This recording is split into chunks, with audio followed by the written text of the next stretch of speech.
నమస్తే, welcome to big Telugu TV. ప్రస్తుతం మనతో పాటు ఉన్నారు సినీ క్రిటిక్ దాసరి విజ్ఞాన్ గారు. హలో అండి విజ్ఞాన్ గారు. మనం రోజు ఈ క్రైమ్స్ గురించి మాట్లాడుకుంటాము. కొన్ని క్రైమ్స్ విన్నప్పుడు మాత్రం ఏంటో ఒక 2-3 రోజులు టైం పడుతుంది వాటిలో నుంచి మనం తేరుకోవడానికి.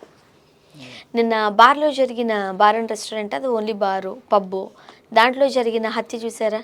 ఎవరో ఇద్దరు కొట్టుకుంటున్నారు, మూడో వ్యక్తి వెళ్ళాడు, వాడు చచ్చిపోయాడు. ఏంటో టైం తీసుకుంటాను. నాకైతే ఓ 2-3 రోజులు అబ్బా ఎందుకు వెళ్ళాడు, చావు ఇట్లా కూడా వస్తుందా అనిపిస్తూ ఉంటుంది. అలా నిన్న జరిగిన ఒక సంఘటన అత్యంత బాధాకరం. కుటుంబ పరిస్థితులు, ఆర్థిక పరిస్థితులు సరిగ్గా లేక ఫ్యామిలీ సూసైడ్ చేసుకున్నారు. 7 మందా?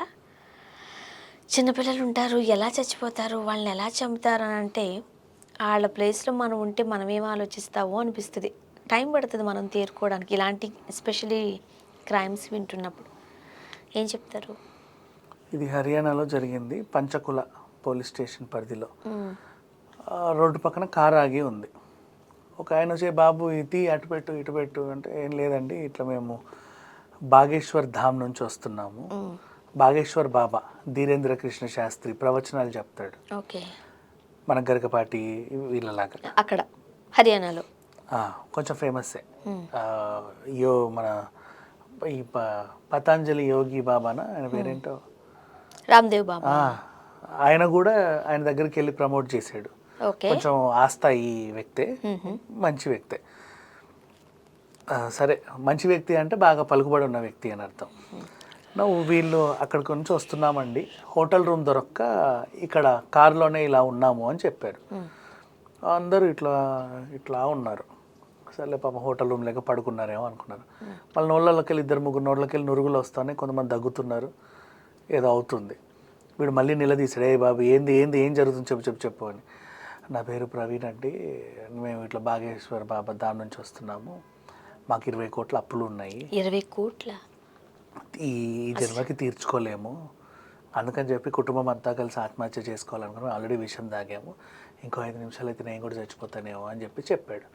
తను వెంటనే 100, 108, ఆ 8, ఈ 8, 108 అన్నిటికీ ఫోన్లు చేసేసి ఎమర్జెన్సీ కాల్స్ చేసేసి అక్కడ జనాలను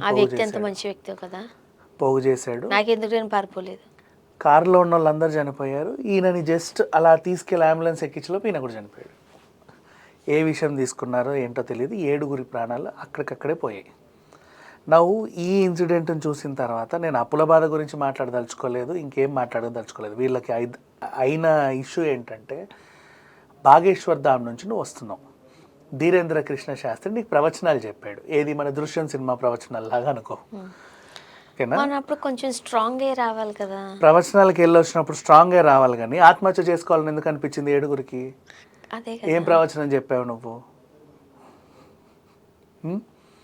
జీవితం గురించి ఏం పాఠాలు నేర్పావు? నేను అతని ప్రవచనాలు చూశాను నిన్న, ఏం చెప్తున్నాడు అని. జీవితం అంటే ఏంటో నీకు తెలుసా, చావు ఎలా వస్తుందో తెలుసా, బతుకు ఎలా ఉంటుందో తెలుసా అని చెప్తున్నాడు ఆయన.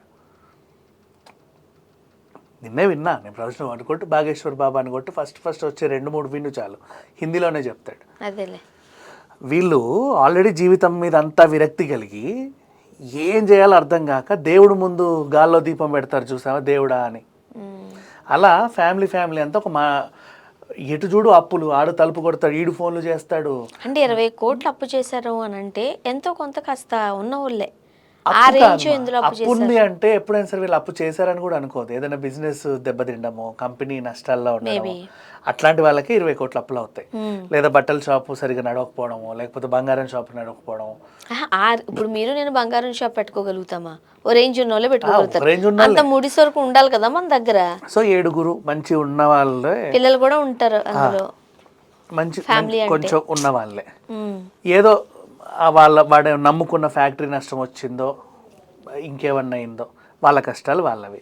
కాకపోతే ఆ కష్టాలు ఇప్పుడు వాడు ఫోన్ చేస్తాడు, వీడు ఫోన్ చేస్తాడు, నువ్వు ఫోన్ ఎత్తకపోతే ఇదిగో నాకు చేశాడని, నేను ఎత్తకపోతే ఇగో నీకు చేశాడని.